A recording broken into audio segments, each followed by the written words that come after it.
Smart meter স্থাপন বন্ধ, বিদ্যুৎ বেসরকারীকরণ বিল প্রত্যাহার এবং বর্ধিত বিদ্যুৎ মাশুল বাতিল সহ ৮ দফা দাবিতে বামুটিয়া বিদ্যুৎ বিভাগীয় অফিসে ডেপুটেশন দিল বামুটিয়া ব্লক কংগ্রেস। কঠোর নিরাপত্তা ব্যবস্থার মধ্যেই এই কর্মসূচি অনুষ্ঠিত হয়। কালীবাজার থেকে শুরু হওয়া প্রতিবাদ মিছিল ত্রিপুরা স্টেট ইলেকট্রিসিটি কর্পোরেশন লিমিটেডের বামুটিয়া বিভাগীয় অফিসে গিয়ে শেষ হয়।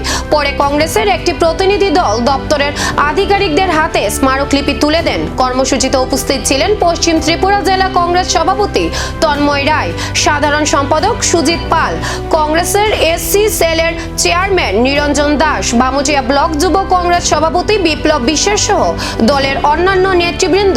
ডেপুটেশন শেষে সংবাদ মাধ্যমের মুখোমুখি হয়ে নিরঞ্জন দাস জানান, স্মার্ট মিটার স্থাপন বন্ধ, বিদ্যুৎ বেসরকারীকরণ বিল প্রত্যাহার, বর্ধিত বিদ্যুৎ মাশুল বাতিল সহ ৮ দফা দাবি বাস্তবায়নের আহ্বান জানানো হয়েছে। তিনি বলেন, এই দাবিগুলি সাধারণ মানুষের স্বার্থের সঙ্গে জড়িত এবং দ্রুত প্রয়োজনীয় পদক্ষেপ নেওয়ার জন্য সংশ্লিষ্ট দপ্তরের দৃষ্টি আকর্ষণ করা হয়েছে। বন্ধুদের নমস্কার। বিদ্যুৎ দপ্তরের লাগামহীন বিদ্যুৎ মাশুল বৃদ্ধি, দুর্নীতি এবং দিন দিন যেভাবে কারেন্ট যাচ্ছে, বিদ্যুৎ প্রতিটি গ্রামে প্রতিটি শহরে মুহূর্তের মধ্যে বারবার চলে যায়, তার প্রতিবাদে আমরা কিছু দাবি রেখে আজকে বিদ্যুৎ দপ্তরের বামুটিয়া বিদ্যুৎ দপ্তরে আমরা কিছু দাবি সনদ ওনাদের কাছে পেশ করব।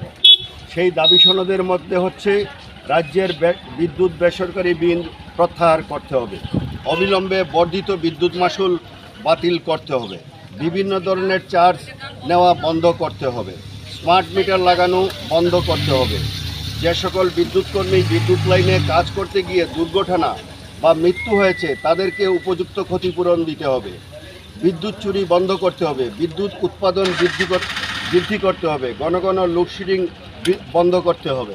আপনারা জানেন, ইদানিংকালে যে বিদ্যুৎ মাশুল বৃদ্ধি হয়েছে, সেই বিদ্যুৎ মাশুল সম্পূর্ণ রাজ্যের জনগণকে অন্ধকারের মধ্যে রেখে fuel charge, transportation charge, smart মিটারের নামে তার মূল্য বৃদ্ধি, এইভাবে রাজ্যের প্রতিটি জায়গায় প্রতিটি কোণায় এই বিদ্যুৎ দপ্তর যেভাবে অরাজকতা সৃষ্টি করেছে, তারই প্রতিবাদে আজকে আমরা বিদ্যুৎ দপ্তরে যাচ্ছি।